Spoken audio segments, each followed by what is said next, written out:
Hi, and welcome to CultureWatch Radio, episode 24. I'm Andrew Smith, and with me is Bill Muhlenberg. Bill, it's a dangerous thing to be a man of conviction because you'll soon have more convictions.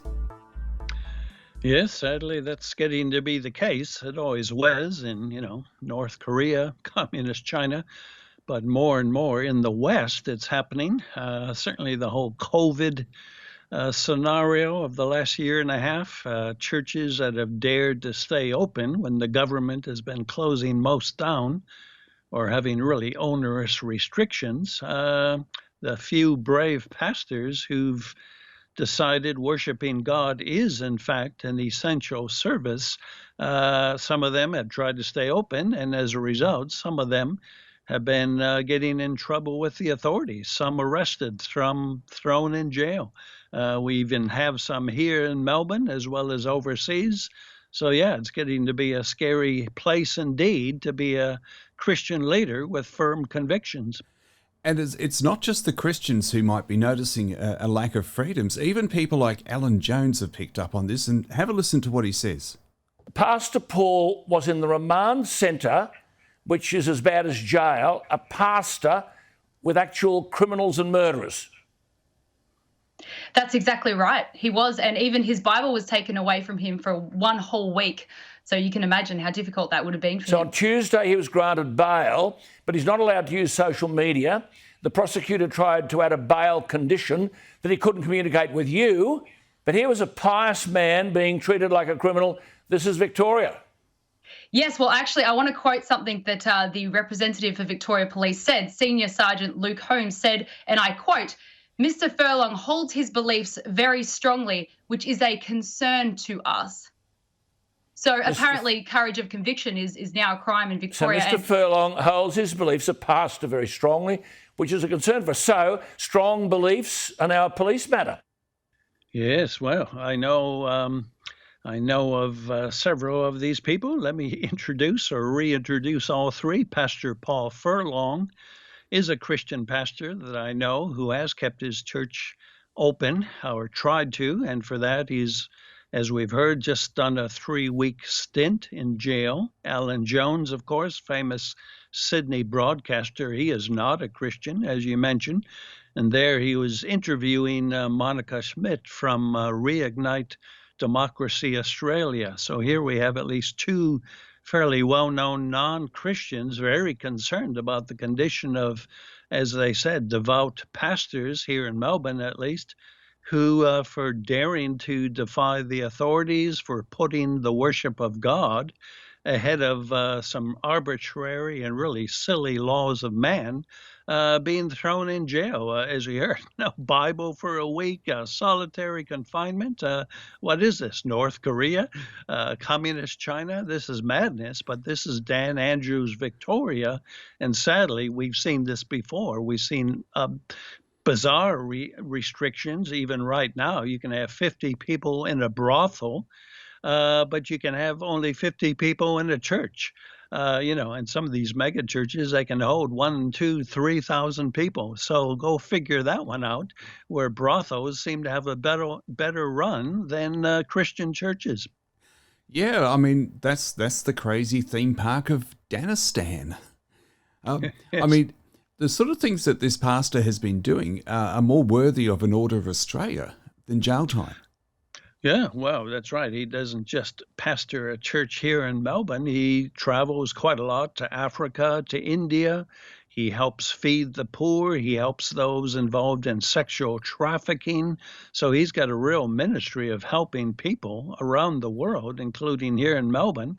And yet, as you say, he's treated as a common criminal. In fact, he's treated worse than your garden variety axe murderer, it seems, all because he's a man of Christian conviction, and all because Dan Andrews is just got lockdown mania, where every time 2 people in the entire state get the coronavirus, he wants to lock everything down, shut everything down. So I say well done to Paul Furlong, and we certainly need more Christian pastors and leaders like him.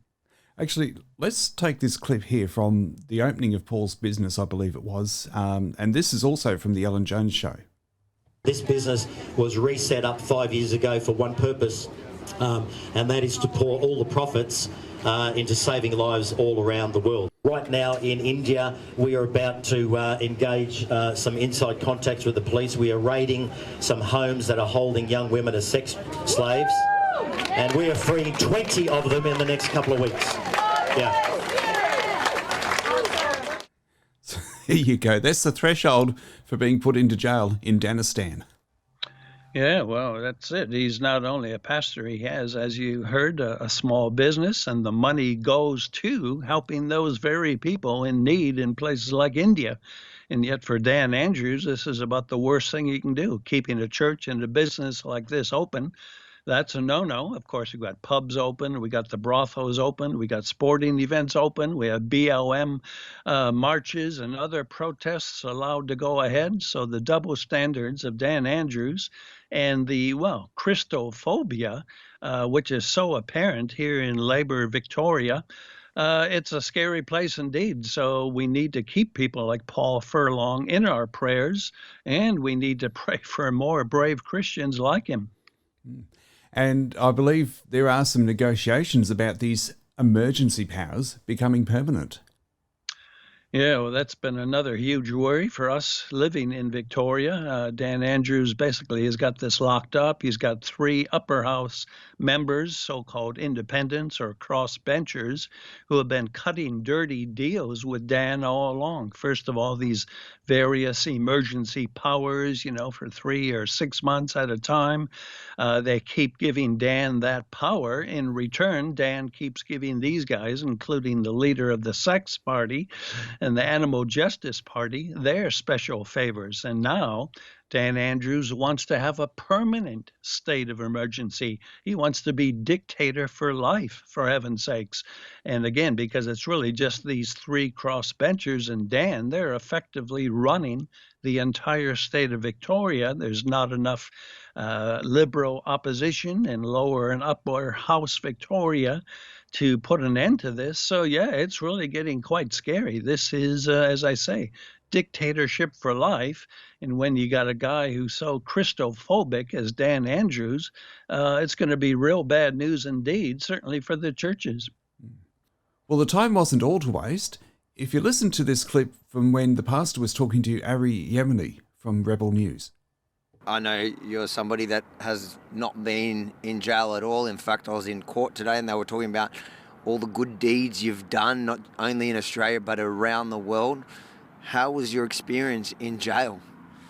Well, it was certainly an experience, no doubt about it. I think what was amazing and what, in fact, dare I say it, was an absolute blessing was the opportunity that God gave me to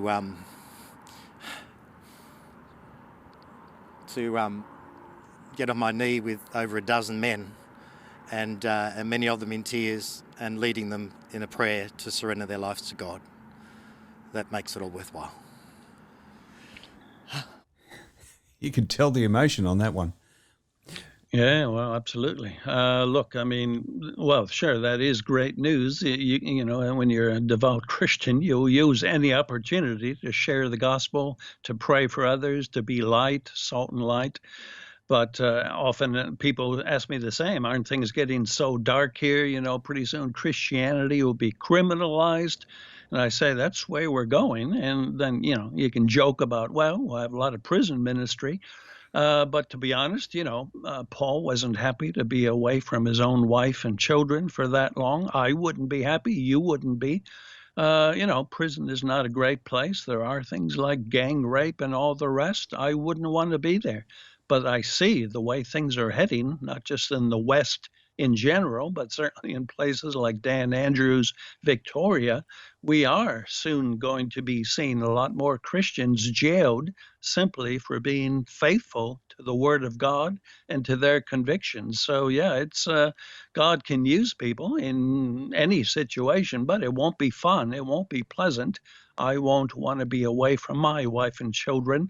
So we really do need to prepare for what's coming. These are dark days, and as we say, using this alarmism and fear-mongering of COVID to really lock down entire nations, it's getting hard for Christians who love God and want to serve Him, including keeping worship going, corporate worship.